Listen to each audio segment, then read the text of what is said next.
Welcome back. I see a lot of familiar names to our fourth and final session today of GED Day. If you have not been with us for any of the other sessions, welcome. And to those of you that have, welcome back, as I just said. My name is Amy Ferrari. I am the Director of the Adult Training and Development Network, otherwise known as ATDN, and I will be serving as your moderator for today. And you will also see Jose Adorno kind of floating around. He is our coordinator of digital ATDN, and he will be popping in every so often as well. All of these sessions are being recorded. Materials are being shared with those recordings that are presented by the presenters. So it will all be made available to you after GED Day. We'll send it to you via email, and then we do also post it on our website at www.atdnct.org. Please just give us a little bit of time to get that turned around, probably the beginning of next week. Feel free to post any questions, comments, anything of concern in the chat during the presentations, and I know Steve loves to have just unmuted participation, so certainly feel free to do that as well. All right, so introducing our fourth session today, close reading, the key to success across content areas. So as if you were with us earlier, as I mentioned, our presenter is an adult education consultant with more than 30 years of experience in adult basic education. He has served as an ABE, HSE, and AHS instructor, program administrator, instructional coach, and professional development specialist. He is also the author of Writing for the GED Test, Book 4, and he has contributed to the adult education publishing world with New Readers Press and McGraw-Hill as well. Currently, he serves as co-aid professional development coordinator, and I'd like for you to join me in welcoming back Stephen Schmidt. And thank you once again for presenting for us today and closing out GED Day. Over to you. Thank you so much, Amy. Appreciate that nice introduction, and thank you, Jose, for your help behind the scenes here. I guess we get to close things out with close reading. I get it. Okay. So first and foremost, what we need to do is have some recognition here today. Is there anyone in today's webinar that has attended today for GED, not one, not two, not three, but they've attended all 4 sessions for GED Day? If you have, put that in the chat. Say, I have, and we're gonna publicly recognize you if you've attended all 4 sessions and you're still breathing and still able to type something in the chat. All right. So Jane, round of applause for Jane. Well done. Wow. And Daniel has. Well done, Daniel. And Deb has. Wow. And Annette has. And Cheryl is still able to be here. I'm assuming that's a yes. Yes. Okay. And Cynthia has. Wow. I'm impressed with the dedication. I am definitely impressed with the dedication. Very impressive. Yes. And Cheryl has. So claps, plaudits, applause for all those who attended all 4 sessions. Well done. I am impressed. It's some days some days to attend one webinar is a big achievement. To attend 4 is a major achievement. All right, all right, all right. Well, let's dive into close reading. And looking forward to doing this. Love this session. Love close reading. There is a handout that Amy will make available in the chat. And please grab the handout. It is packed full of information, and I will be referring to it throughout the session today. So please grab that handout. I don't do the bulleted PowerPoints, so the handout will have all the information that you need and will serve as a great resource going forward. So please grab that handout and refer to it. And I hope you'll find it to be useful going forward. Well, what are we going to do today in terms of objectives are very easy and very short. we're going to describe how to do close reading, and we are going to access close reading resources that you'll find in the packet. So let's start out with this. Close reading is a term that really got a lot of publicity, starting in 2012, I would say, when the Common Core was coming out and got a big boost there. Maybe in adult ed, probably in 2014, got a big boost. Hadn't heard nearly as much about it since that time. What I would love for you to do, please, in the chat is just give a definition to it. Please don't Google it. Just go with whatever's there at the top of your head. What is close reading? And while you're doing that, I'll do the old close reading joke. So when I first heard about close reading, what I thought it was when your eyes get bad and you have to hold the thing really close in order to be able to read. And everybody went, oh, groan. But actually, when you reach a certain age, you may have to hold things closer or further away, which I think many on our webinar today have experienced and are already there. For me, my arms are not long enough, and I would need it to be. I need a double arm in order to be able to see things well. So, just a definition, simple definition that what you think about when you think about close reading, so we can kind of get in the spirit. And thank you, Amy, for putting the handout in the chat. Let's say Cesar says, pay attention to details. Ah, yes, and give some good examples. Interacting with the text and asking questions.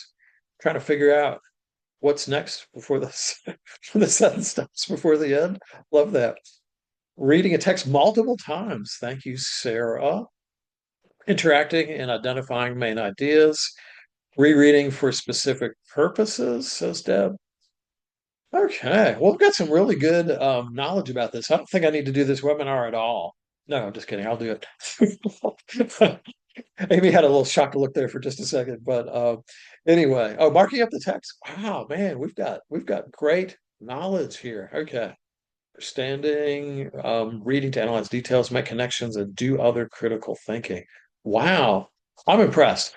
Well, I do hope you'll come up with something useful in this, because we're coming in with a lot of knowledge here. So that is excellent, excellent, excellent. Okay, what are our objectives today? We're going to talk about how to do a close reading, and you will have those close reading resources that I mentioned in the handout. So very straightforward on the objective side. Let's talk about more about close reading. Well, let's talk about TLDR first. TLDR stands for, it's text language, and it stands for too long, didn't read.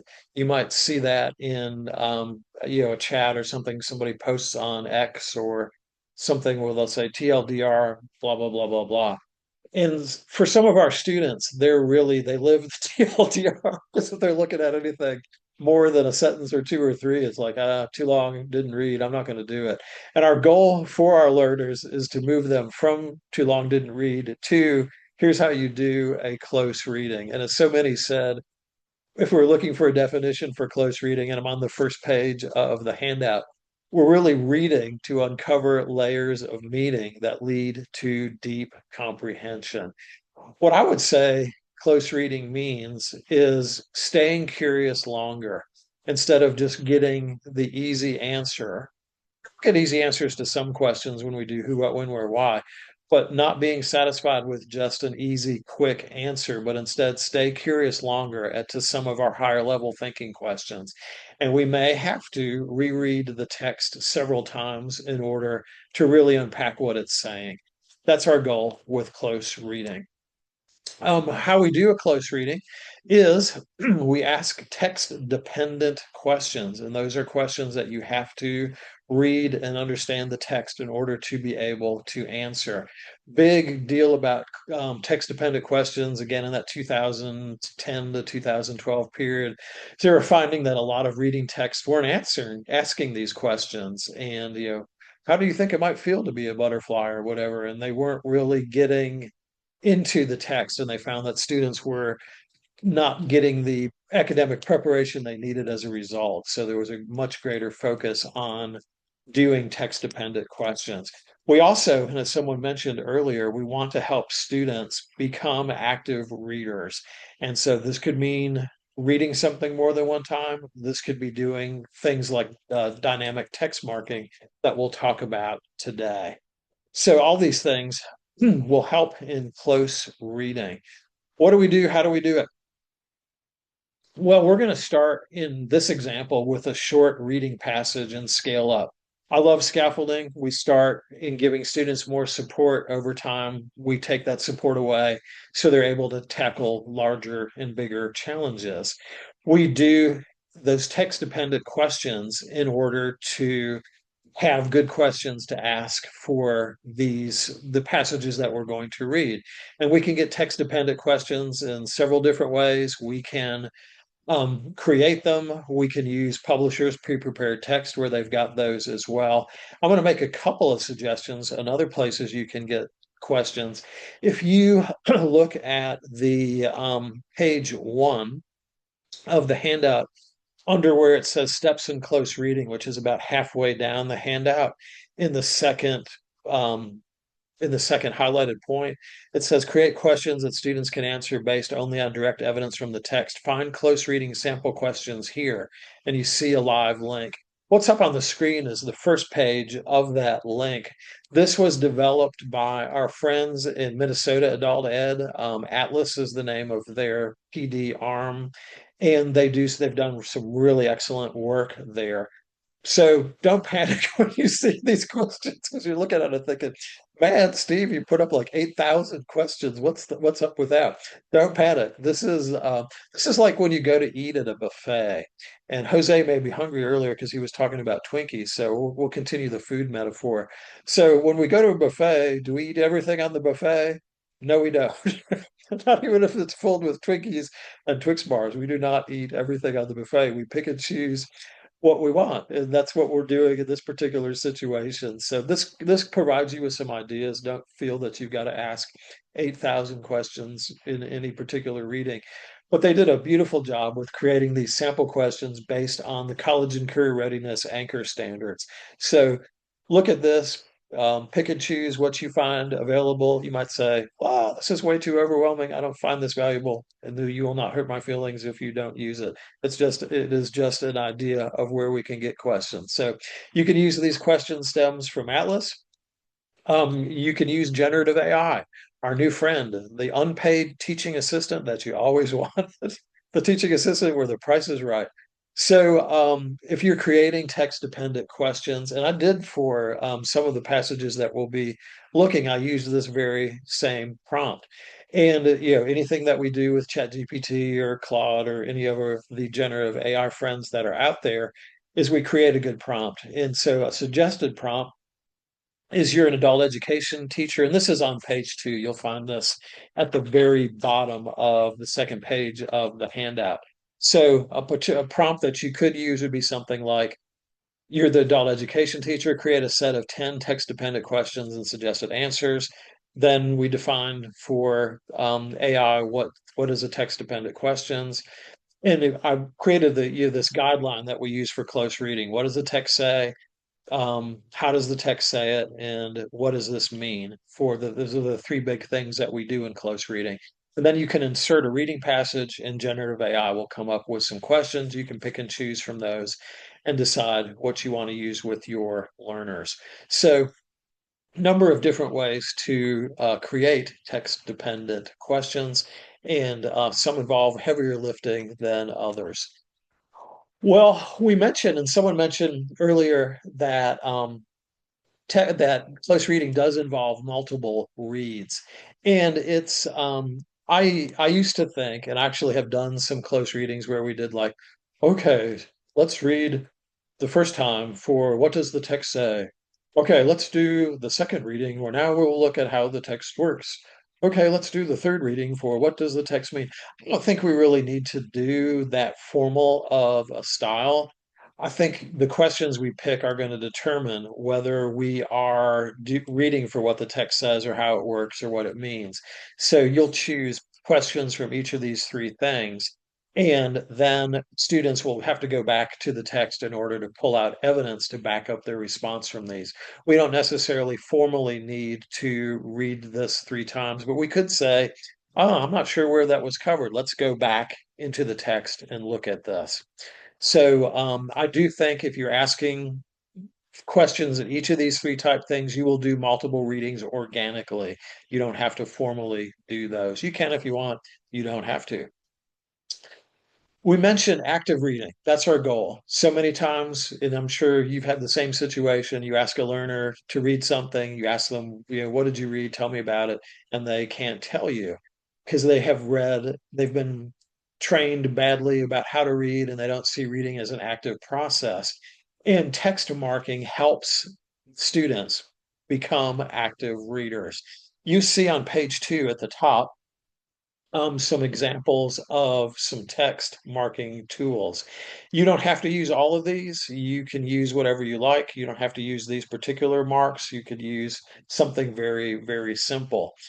I would suggest not trying to introduce all of these things at once. That could be a recipe for disaster. I would suggest introducing just a few new ones at a time. And if you don't want to use all these, that's fine. I think we could really get by with just doing a couple of these things. So we see, underlining main points. We see circling keywords that are confusing. We see question marks for questions that come up as we read. We see an exclamation point. We see a arrow if we're making connections to something. Oh, this reminds me of something I read last week, or this reminds me of something I heard in a YouTube video, or this reminds me of something we talked about in class last week. Hopefully that's what we're hearing. Um, EX is the symbol we could use when the author gives an example of something. And we could use numbers to number paragraphs, or if we have a couple of different arguments in a text, we could number the different arguments. We as good readers don't necessarily mark up text most of the time. We might if we're reading something really difficult, but our goal is students do this, they get in the process of active reading, so they don't have to do this in the future, but this trains them to become more active readers. So dynamic text marking is a good strategy. Would not suggest introducing these all at once. Do these a couple at a time or one at a time. And I would also suggest that you do a think aloud, that we do think alouds as we demonstrate how to do text marking. And I'm going to demonstrate a think aloud here in just a moment. And actually, I need to make sure that I'm on the right view, which I wasn't. So let me go back to where I need to go. Okay, so we had a nice review there of all the slides that we saw earlier. Okay, let me find a pen. And let's see, how about we use the red pen because it has good contrast. I don't like to use red pen for correcting grammar, but I'll do it here to illustrate with some text marking. So what I'm going to do here in a minute, and hopefully you can see the writing that I do. Are you seeing as I mark in the upper left-hand corner where I made a star? Do we see the star?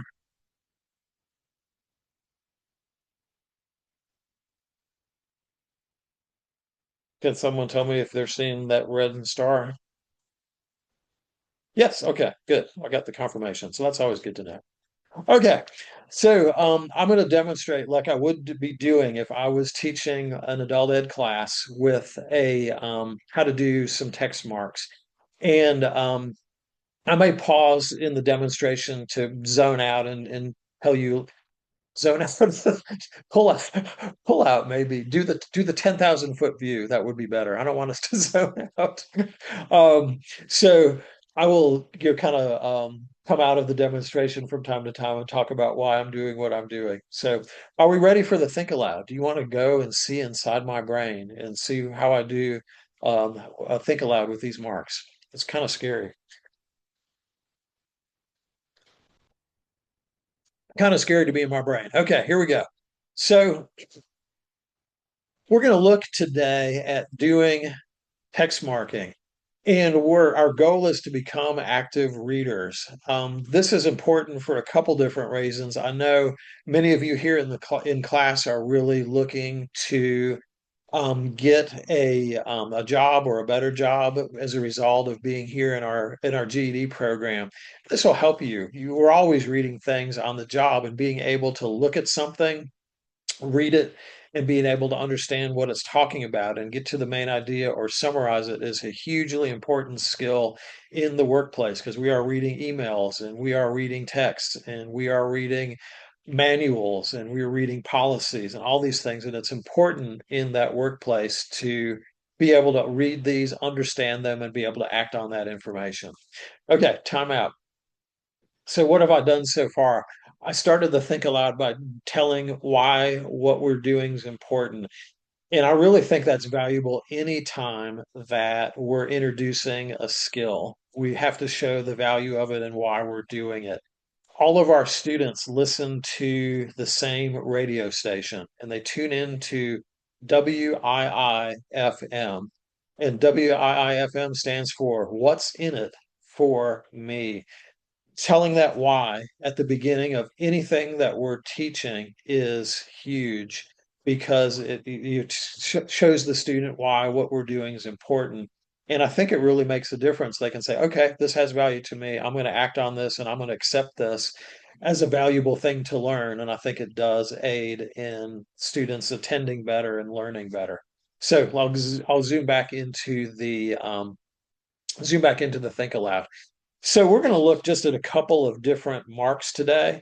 I'm going to do 3 marks. I'm going to do an underline the main points. I'm going to do a circle words or phrases that are confusing. And I'm going to do a exclamation point if I'm surprised by anything that I see there. And I'll just do this from time to time. I don't have to use all these marks. And yeah, I don't, there's no extra points for using a bunch of marks. It's just good to help if I don't understand something, trying to get the main point, or in this case, if I'm surprised by something.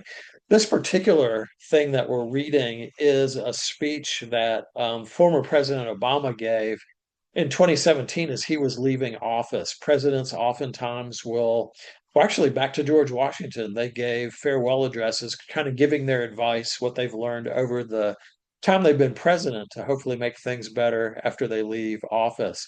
So, this is what he said as he was leaving office in January of 2017, a little over, gosh, it's been 9 years ago now. Okay, here's what he said. I'm going to read this through once first before I do any marking so I get an idea of where I'm going with this.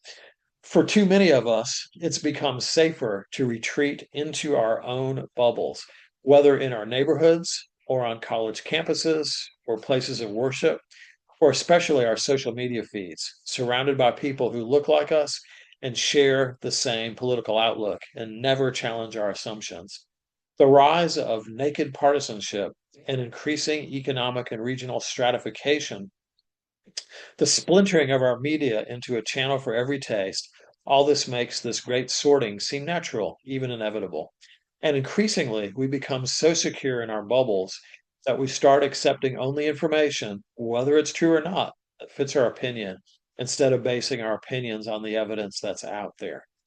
So reading this once isn't really enough for me to get a hold of it. So I'm going to look at it again and I'm going to use that same mark. So I'm going to try to figure out what's the main point. If I don't understand something, I'm going to I'm going to go ahead and circle it and then I'm going to put an exclamation point if I'm surprised by something. So let's see. He's saying it's safer to retreat in our own bubbles. And then it seems like he gives an example of what a bubble is. Seems like the bubble could be a neighborhood or a college campus or a worship place or a social media feed. Okay. Then he says the rise of naked partisanship. I don't know what he's talking about there. I'm going to circle that naked partisanship. Does that mean partisanship is running around without its clothes on? I don't get it. Maybe if I read it more, I'll get it. And increasingly economic and regional stratification. What is that? So I'm going to go ahead and circle that. I'm not sure what he's talking about there. Let's see, splintering into media channel for every taste. I get that because there's YouTube channels where you can see everything from mountain climbing to bungee jumping to wine tasting to whatever. I get that. You can get every kind of news feed, conservative, moderate, not so moderate, whatever you want. Let's see. We come so secure in our bubbles, we start accepting only information, whether it's true or not, that fits our opinions instead of basing it on evidence. I think that's his main point. I really do. It's interesting because it's not at the beginning of the paragraph, which many times it is, but I'm thinking he's saying that in our bubbles, we start accepting only information that fits our opinions instead of basing it on the evidence. I think that's his main point. So I've underlined that. And I don't know if I see anything that's really surprising, but naked partisanship, I do see that word part in there. Maybe he's talking about political parties. That might be possible. And stratification, I'm gonna have to do some more reading to see what that means. Okay, I'm stopping there. So what I hope you noticed as I did the think aloud is that I was trying to demonstrate how we might use these marks. I was trying to show learners inside my head what I was thinking.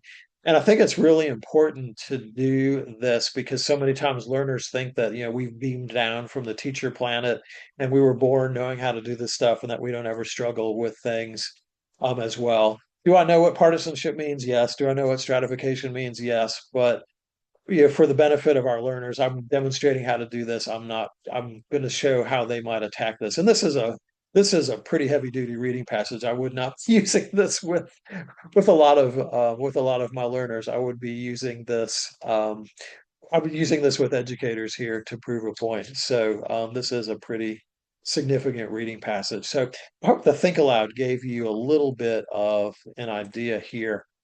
Let's see. Um, yeah, Nicholas makes a good point about confusion about figurative language. Yes, and that's is very, very true. And that is certainly something that we deal with, and not only for ESOL students, but for GED students as well. That takes some getting used to for that for sure. That's an excellent point, Nicholas. Thank you.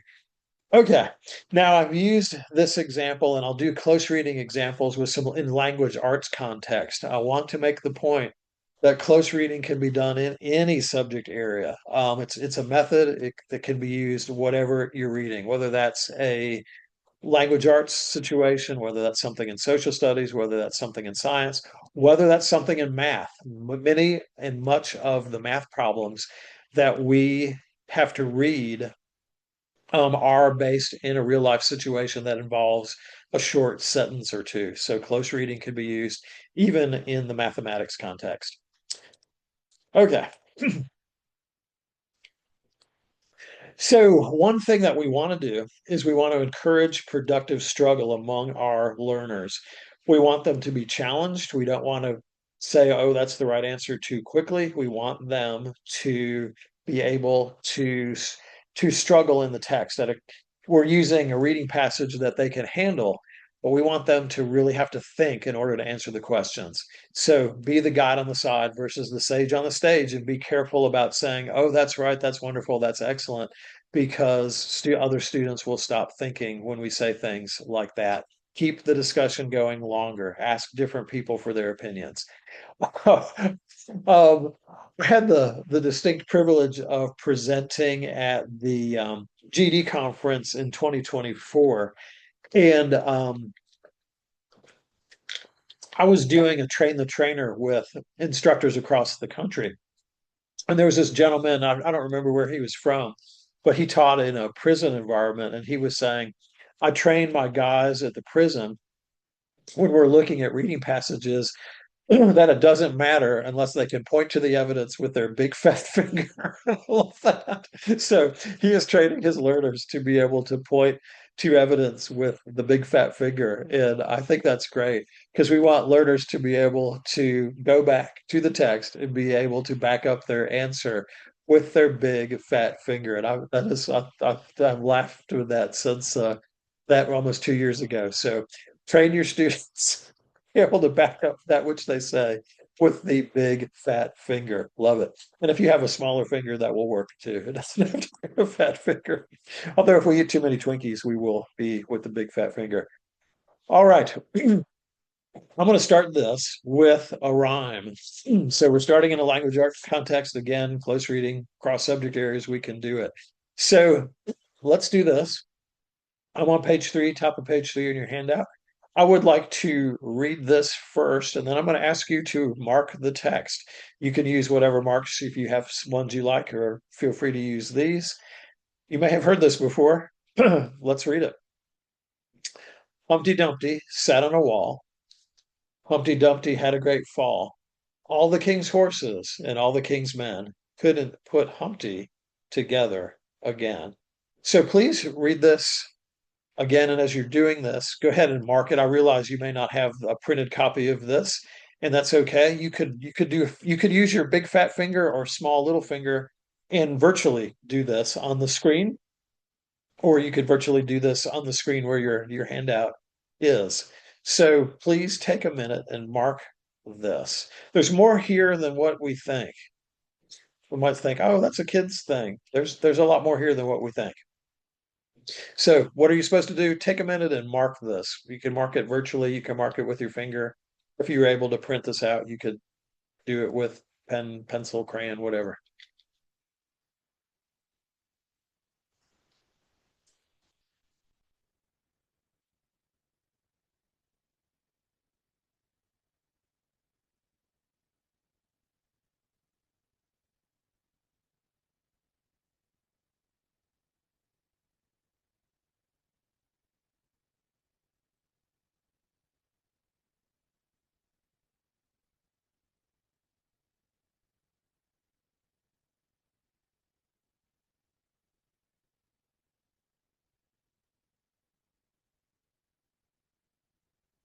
Okay, we are marking the text, and I'll give you a few more seconds in which to do this.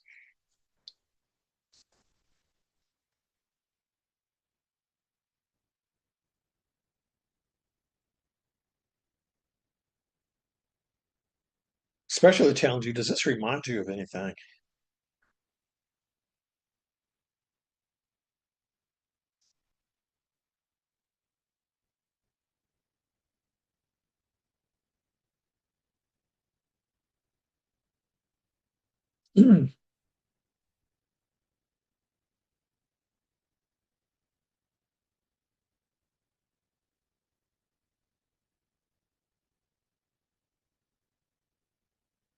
Okay, thank you, Nicholas, and great comment, Jane. Yes, yes, yes.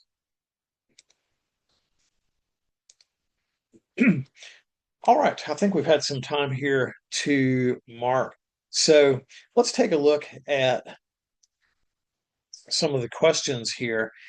And let's start out with the first question. So again, as we're doing this, we're looking at, what does the text say? How does it say it? What's the big idea? Why is it important? All those three things. And I hope you're seeing that that's guided these questions. We're starting out with like who, when, then we're going to what kind of text this is, and then we're going to some why questions there for looking at verbs, and then what's the author's purpose we're going to. So let's start with this, and we can chat, we can unmute. Who is Humpty Dumpty?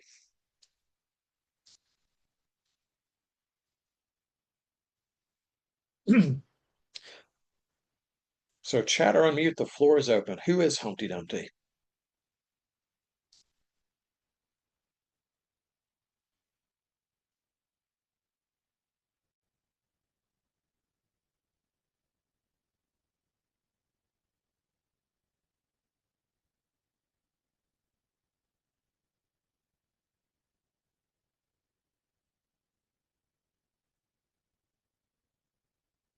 Okay, we're getting some responses here. We're getting some interesting ones. Okay, thank you, everyone who's responded or is responding. I want to go to, we've heard several things, important and unstable. Um, And we've heard several say egg.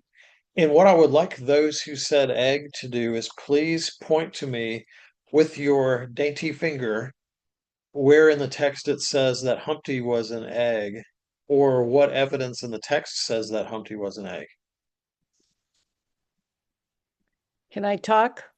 Please. You can't because it's not there, but everybody here has lived so long and learned these and seen the pictures. So your students might think the same thing too and not look deeper. Mhm. Jane, thank you. Thank you. Thank you. Thank you. And Daniel, thank you for your comment as well. But yes, Jane, you are 1,000% correct. Because what we think about when we read this is we think about this. And as Jane very correctly said, there's really nothing in the text that would explicitly anyway say that Humpty is an egg, but we will, using our prior knowledge that we've seen from these books, that lead us to believe that. So thank you. Let's look at number two. When did these events take place? And again, please point to some textual evidence to back up what you're saying. Did this take place recently? Did this take place 50 years ago? Did this take place 500 years ago? What's clues do we have in here?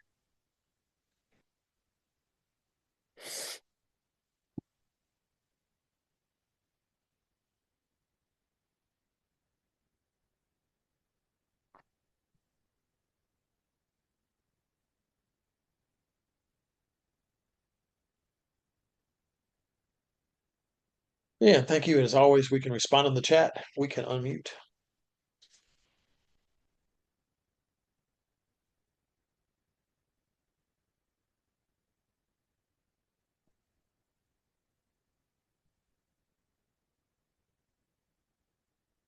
Okay, so Daniel, interesting thought. Margot says medieval time. Nicholas mentions older because we got horses. King's men aren't using vehicles. Could be old England. Medieval times, says Tom. Yeah, interesting responses all. And several made the point with there's kings mentioned and there's horses mentioned, which could date that because there's horses around, but they're mainly for pleasure riding as opposed to working horses. And there are kings mentioned, although in Hallmark movies, there appears to be an infinite number of kingdoms out there. But I don't know that in real life there are quite as few there. But of course, when America was founded 250 years ago, the United States was the only democracy that was out there. So that could help us date it. And thank you for everyone who responded and did very, very well. Okay, let's look at number three. How important of a person was Humpty Dumpty? And again, what evidence from the text shows this? How important of a person was Humpty Dumpty? Feel free to unmute. Feel free to chat. We've had some good stuff in the chat.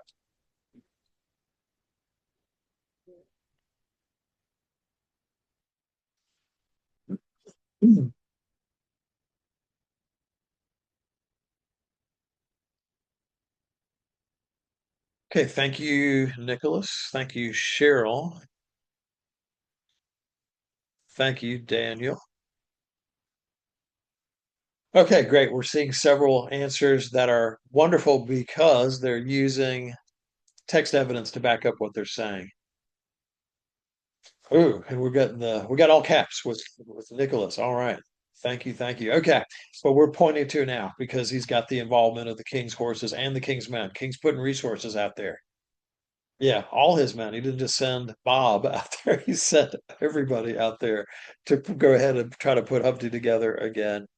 Okay, thank you. Let's look at question number four. And well, let's not. We'll skip over that one. We could have a rich discussion on the fact that this is a rhyme or a poem, and we could talk a little bit about that. Let's skip though for the time being, and let's look at number five.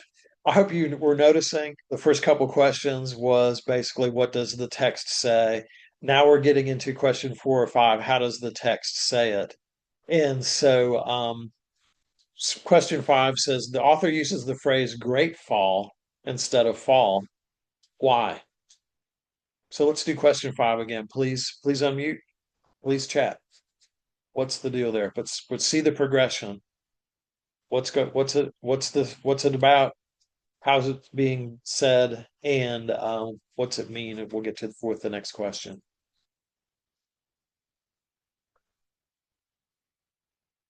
Okay, Margot says for emphasis, fall from greatness, says Lisa. Very interesting.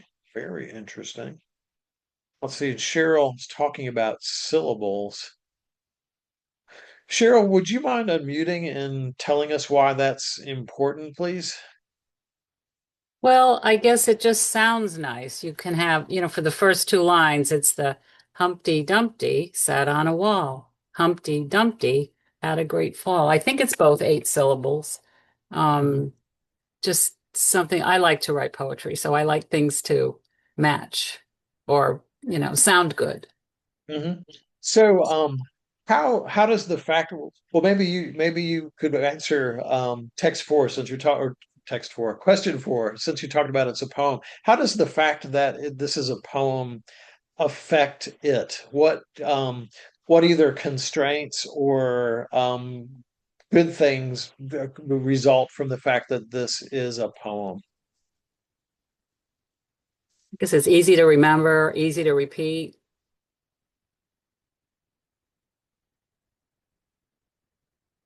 Yeah, thank you. Thank you. Good stuff. Good stuff. And certainly if this was indeed written 500 years ago, the fact that it was a rhyme is makes it a lot easier to remember since the written word was just getting into practice maybe when this was coming out. Thank you. Thank you. Thank you for letting me put you on the spot.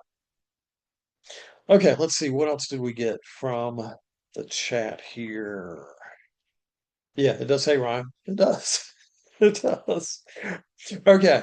And so we're seeing emphasis, but words are important. One little adjective there makes a big difference. It wasn't just a fall, it was a great fall. Now it is really time to think deeply. Let's think about author's purpose here. Last question, question 6. Please again, please unmute, please chat. Why did the author write this? What do we think's the purpose? And please don't Google this.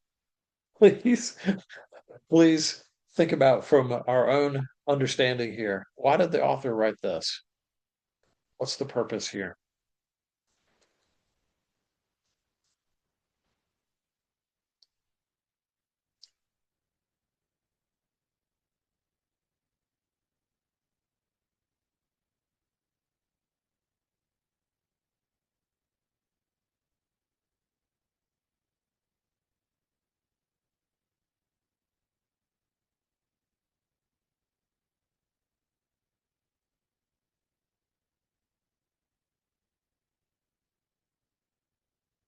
Okay, people are thinking deeply. That's good.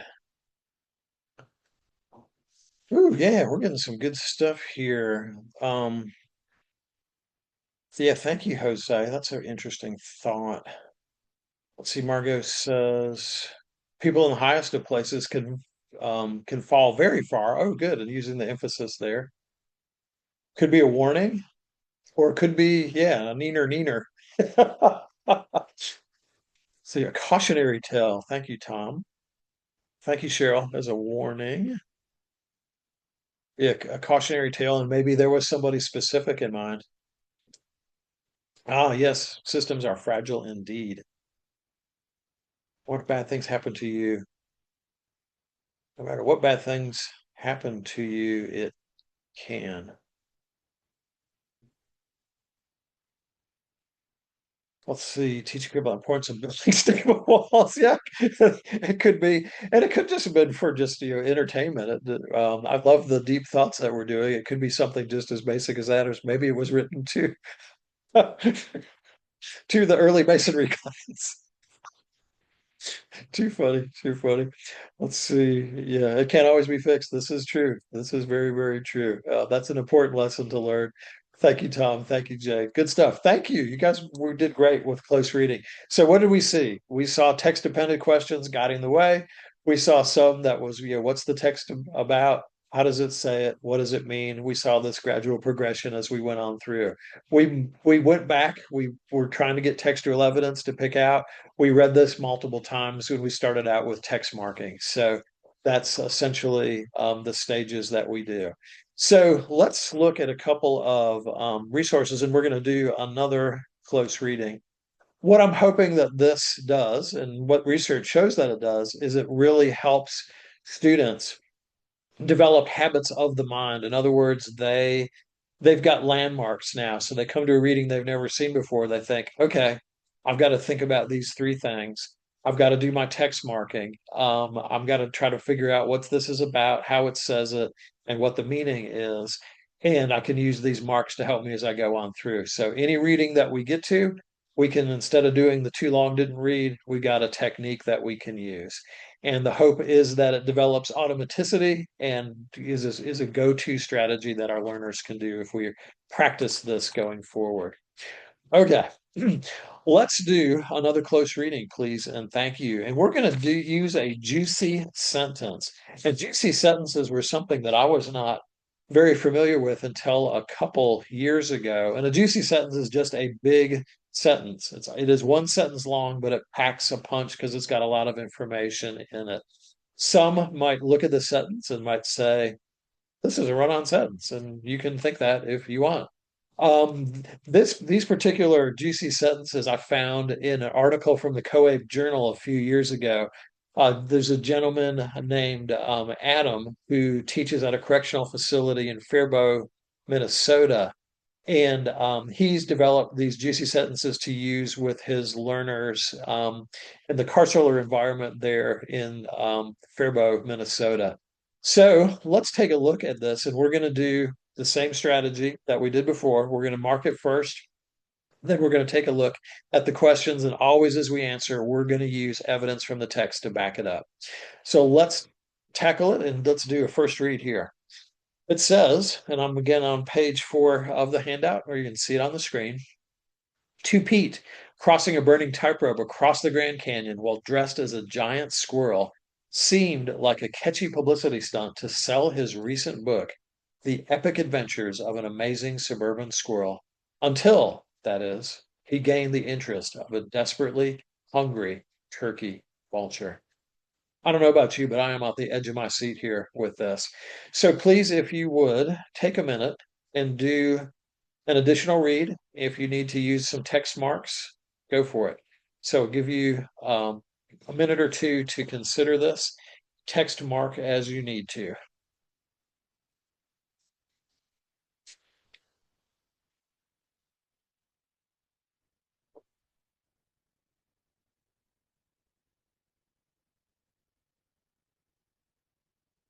Well, let's see, it's Nicholas. As you do that, you're marking for everyone. So maybe you do.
Okay, so I think we've had some good time to look at this and consider it.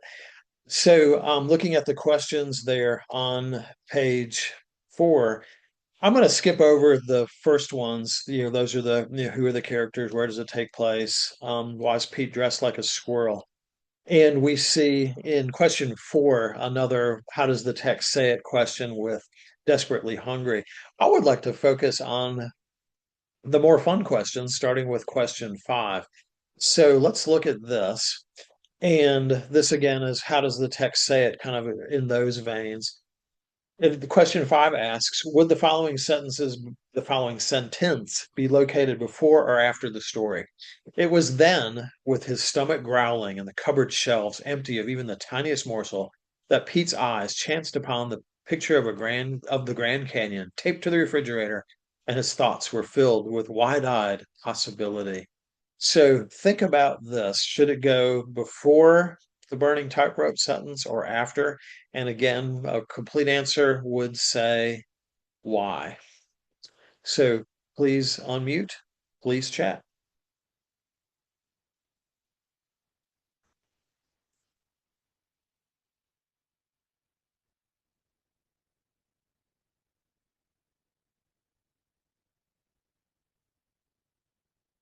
Would this go before or after? But the big question is why, or explain your reasoning.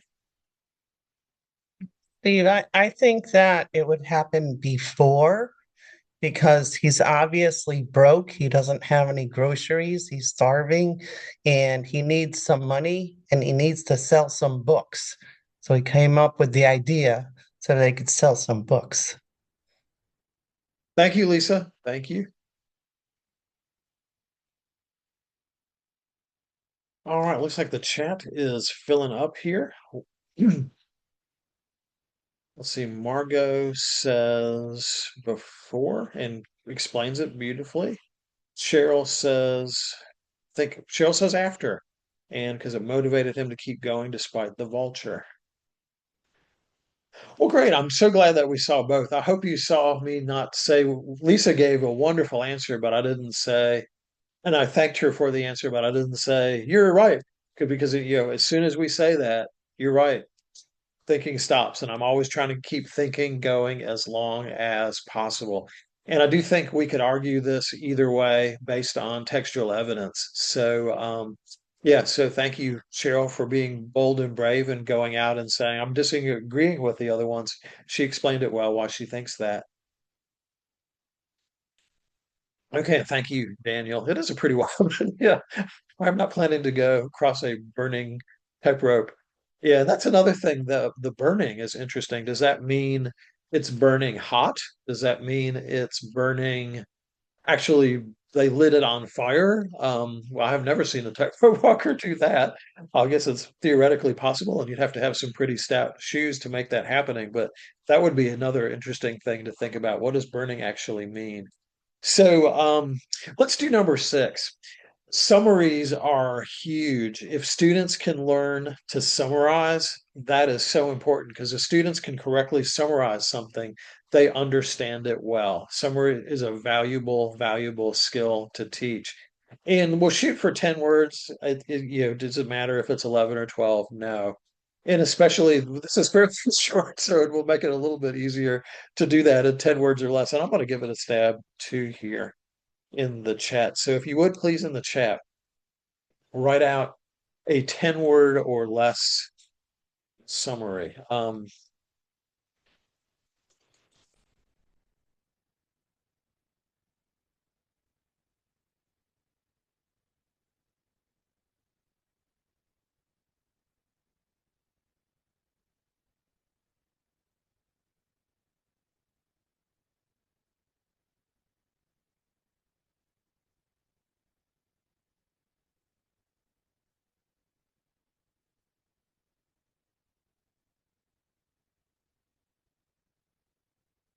Okay, I took my stab at it. How many words was that? 2, 4, 6, 8. Oh, 10 exactly. All right. Yay me. Okay. Let's see, Margot, thank you for your response. Like the use of the word urgent.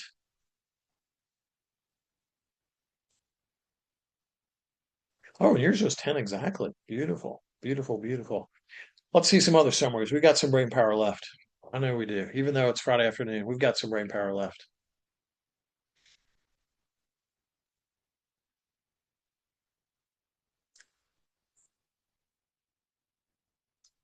I really love what I've seen that we've been doing so far this afternoon is that everyone is doing such a good job of giving an answer but then backing it up with evidence from the text. So yeah, thank you. That's so, and that I always praise that to the skies with your learners when they're using that textual evidence there.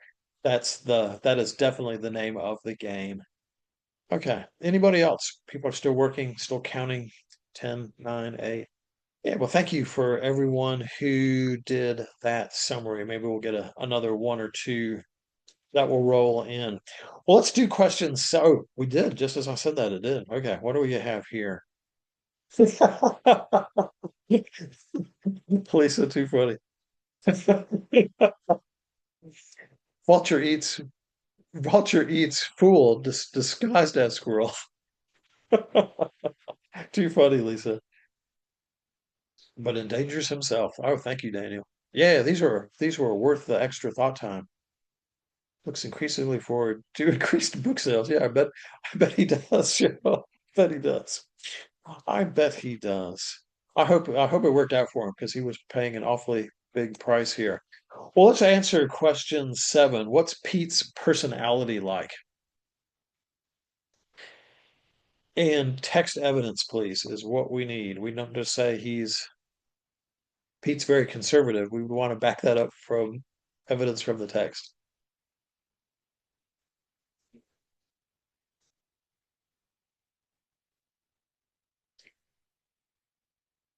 And so far I'm seeing adjectives, but I'm not seeing text evidence to back that up.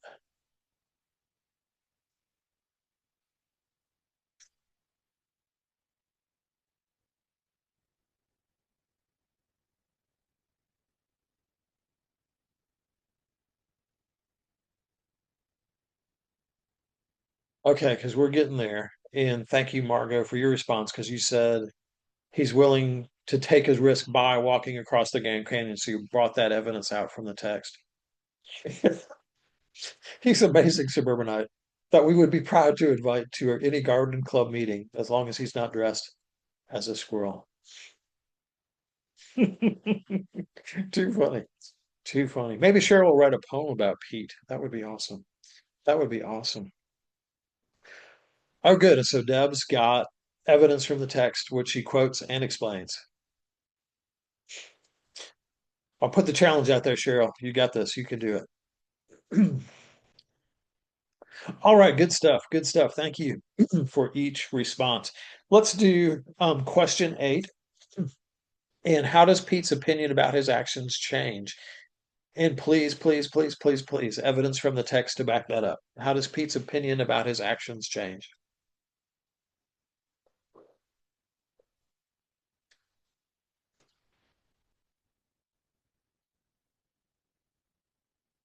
Yeah, thank you, Jose.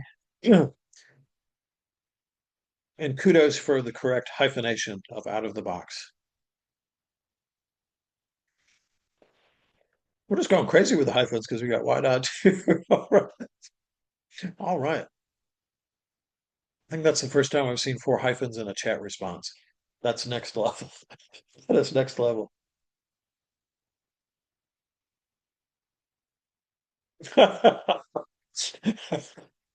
Yeah, we were talking about food earlier prior to the webinar beginning, and Jose was mentioning Twinkies and other things that I won't mention because it'll make me hungry.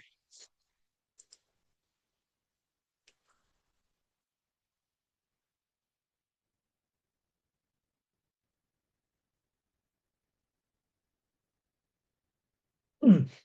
Okay, how does Pete's opinion change? Or where in the text do we see it?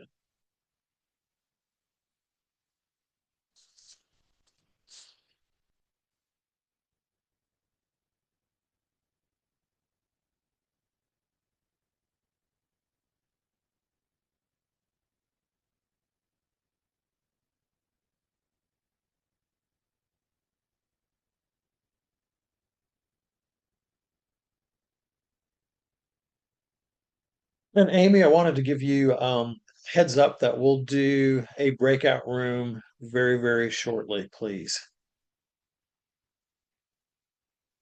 And we'll do a breakout room that is 6 minutes in length, please.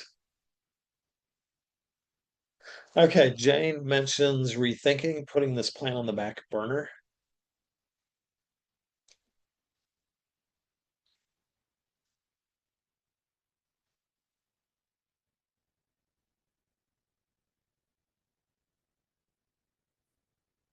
Okay, well, thank you for everyone who's responded, or if you're still responding, we will see it when it comes in. What I'd like to do is to take a moment to reflect on what we've been doing with close reading, and I will invite you in a minute to, and thank you, Daniel, for your response, to be part of the discussion in a breakout room. This really gives you that opportunity to interact with your colleagues. Please don't bail out. Please stay in. You do not have to be on camera. You can keep the camera off. And what I would like for you to do when you're in the breakout room is reflect on what we've done today. It was you pick up anything new about close reading, because it seems like many were already very familiar with this. What questions do you have about close reading? And if you do close reading in your classroom, how does it look for you? So those are the big things. Reflect on anything. Did you have questions? How does close reading look in your context, or what we're going to do inside the breakout room? And I'll join one room at random, but I'm hoping that everyone else will talk and not me. So are we close to having breakout rooms ready, Amy? We're ready to go. So Sweet. everybody will go in automatically. Okay, thank you so much. Absolutely. All right, so be prepared. I just want to make sure. Steve, do you want to go into a room? Yes, I would. Yes. Okay, perfect. All right, I'm going to open them now. We'll see you in a bit.